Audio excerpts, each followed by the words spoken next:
Okay, so further think about it.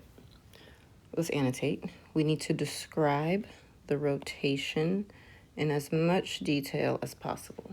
So they gave me these points, so let me go ahead and do ordered pairs. So A is at 1, 1. B is at 4, 1. C is at 2, 5. Different color for the primes. A prime is at 1, 1. B prime is at 1, 4.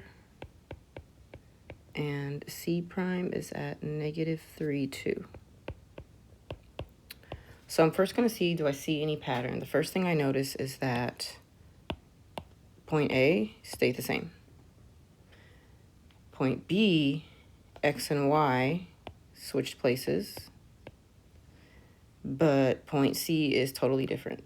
So I don't really notice any major patterns except that point A stayed the same.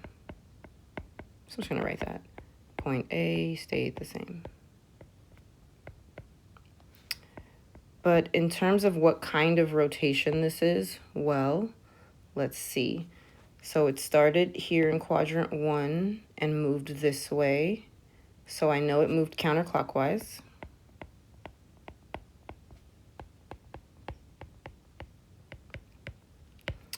And in terms of degrees, it looks like it moved one quadrant for the most part.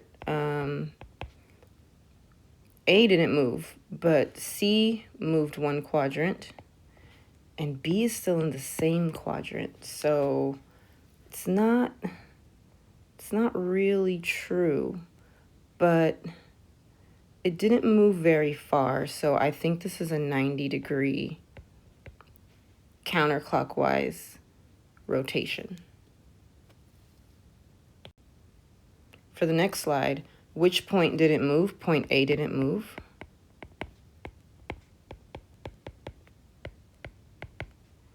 Complete sentences when we're answering word problems. What does this mean? So if the title of the lesson is rotating about a point, I'm going to say that's the point that I rotated on. So that is the point of rotation. So that point didn't move. That means that's my point of rotation. So before we were rotating about the origin, so the whole shape moved, but now this one point is not going to move.